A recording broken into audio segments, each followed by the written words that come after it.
हाँ तो बच्चों, स्वागत है आपके अपने विक्रम सर की क्लास में।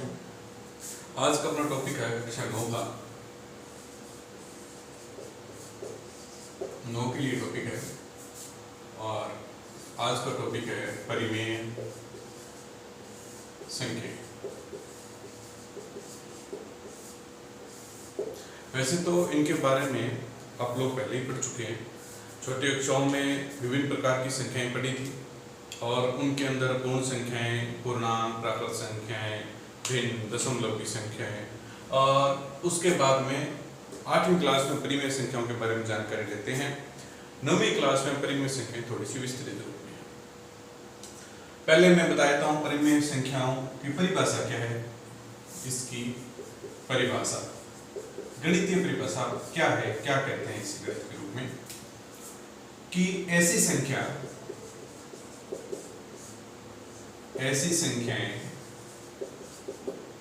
जिन्हें हम P/Q रूप में लिख सकते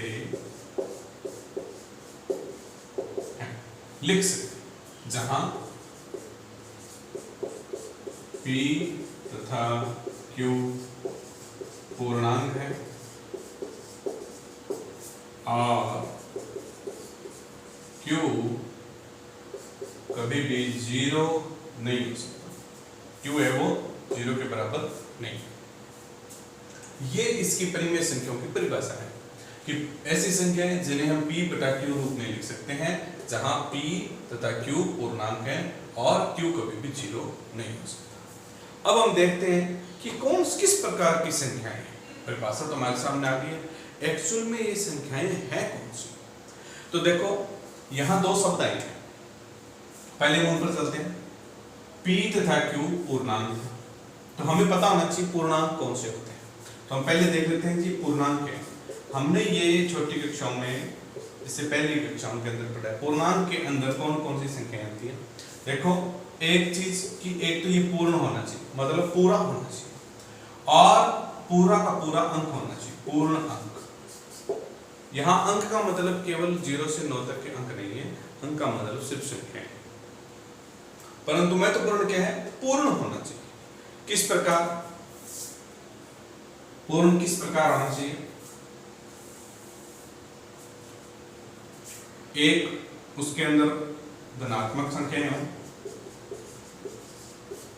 दूसरा ऋणात्मक संख्याएं हो, और तीसरा उसके अंदर 0। ऐसा जो संख्याओं का समूह है वो होता है पूर्ण। हम इसको किस प्रकार लिखते हैं, 0 बीच में, हमने गिनती शुरू की दाईं ओर, 0 के बाद में 1 2 3 4, ये सारी धनात्मक संख्याएं हैं, इन पर चिन्ह लगाने की आवश्यकता नहीं है। इसकी बाईं ओर सारी की सारी संख्याएं हैं वो -k, -1, -2, -3 और इस प्रकार की चलती रहती है। जिन संख्याओं में कोई निशान नहीं होता उनके धनात्मक चिन्ह माना जाता है, इसलिए धनात्मक चिन्ह को प्रदर्शित करने की आवश्यकता नहीं है।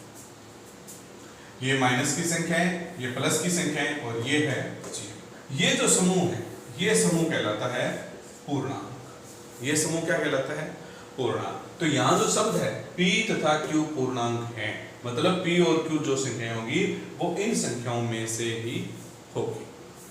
ये बात समझ में आई। अब हम बात करते हैं ये P/Q रूप में लिख सकते हैं, इसका क्या मतलब है। चलो अब ये तो पता चल गया, ऐसी संख्याएं जहां ये रूप होगा संख्याओं का P/Q, ऊपर भी पूर्णांक होगा और नीचे भी पूर्णांक होगा। आगे क्या कह रहा है, के रूप में हम P/Q रूप में लिख सकते हैं। देखो ये बहुत खास बात इन्होंने लिखी है, लिख सकते हैं, ये नहीं कहा लिखते हैं, लिख सकते हैं। लिख सकते हैं का मतलब जरूरी नहीं है वो लिखा हुआ हो, हमें लिखना आना चाहिए। जैसे ये संख्याएं -3, -2, -1, 0, 1, 2, 3, 4, ये सारी संख्याओं को मैं ऐसे लिख सकता हूं। मेरे पास 2 है, इसको मैं कैसे लिख सकता हूं, 2 को इस प्रकार भी लिख सकते हैं, इस प्रकार भी लिख सकते हैं। किस प्रकार, कि 2/1 कि किसी भी संख्या में हम 1 का भाग दे सकते हैं। 1 का भाग देने से उत्तर में कोई बदलाव नहीं आता है, संख्या में कोई बदलाव नहीं आता है, उसकी मात्रा में कोई बदलाव नहीं होता। इसका मतलब हम 2 को क्या लिख सकते हैं, 2/1। तो 2 बराबर होगा 2/1 के। इसी प्रकार जो 5 है वो बराबर होगा 5/1 के। इसका मतलब क्या है कि जब हमें 2 दिखाई दे रहा है तो ये पूर्णांक सीधा लिखा हुआ है, पर हम इसे p/q, एक संख्या ऊपर और एक संख्या नीचे के रूप में लिख सकते हैं। जैसे हमने 5 को लिख दिया, 5 अकेले था, इसको हमने 2 संख्याओं के रूप में लिख दिया, एक संख्या ऊपर और एक संख्या नीचे। तो हम क्या कह सकते हैं, ये तो हो गया p और ये हो गया q, यहाँ पर ये हो गया p और ये हो गया q, तो ये p/q फॉर्म हो गया जो इसने लिखा कि हम p/q रूप में लिख सकते हैं। अब हम देखते हैं इसमें कौन कौन सी संख्याएं हैं जो इसके अंदर शामिल हो सकती हैं। इसके अंदर कौन कौन सी संख्याएं हैं जो इसके अंदर शामिल हो सकती हैं। परिमेय संख्याओं के अंदर, परिमेय संख्याओं के उदाहरण देखें तो हमने सबसे पहले जो संख्याएं पढ़ी थी प्राकृत संख्याएं। प्राकृत संख्याएं 1 से शुरू हो रही थी। ये सारी संख्याएं परिमेय संख्याओं के अंदर आती हैं। क्यों? क्योंकि इन सभी संख्याओं के नीचे हम 1 लगा सकते हैं। हमें कौन सी संख्या चाहिए, p/q रूप में लिख सके। तो ये जो सीधी संख्याएं हैं ये भी परिमेय संख्याएं, क्योंकि इनके बटे में हम 1 लगा सकते हैं। इसके बाद में संख्याएं थी हमारे पास पूर्ण संख्याएं, समूह बढ़ गया था। ये क्यों बढ़ गया था, क्योंकि इसमें 0 मिल गया था। ये संख्याएं भी परिमेय संख्याएं हैं, ये संख्याएं भी परिमेय संख्याएं हैं। इसके बाद में क्यों, इनके नीचे भी 1 लगाया जा सकता है। इसके बाद में संख्याओं का समूह और बड़ा, पूर्णांक, जिसके अंदर माइनस की संख्याएं भी आ गई, 0 भी आ गया और प्लस की संख्याएं भी आ गई। सारी संख्याएं आ गई इसके अंदर, माइनस की संख्या भी आ गई, प्लस की संख्या भी आ गई और 0 भी आ गया। तो देखो ये समूह बढ़ता जा रहा है। ये समूह बढ़ने के बाद अन्य जो संख्याएं हैं, जैसे ये जो संख्याएं हैं ये बटे के रूप में नहीं लिखी हुई, इस रूप में नहीं लिखी हुई, परंतु ये सारी संख्याएं क्या हैं, परिमेय संख्याएं। क्यों? क्योंकि हम इनके नीचे 1 लगा सकते हैं। अब वो संख्याएं जो बटे के रूप में हमें मिलती हैं, जैसे भिन्न, किस प्रकार के भिन्न, जैसे 4/3, 3/4, 1/2, 1 से 1/2, ये सारी जो संख्याएं जो पहले से हमें बटे के रूप में मिल रही हैं, ये संख्याएं भी परिमेय संख्याएं, क्योंकि ये तो सीधे ही p/q रूप के अंदर आ गई। इनके अलावा दशमलव की संख्याएं,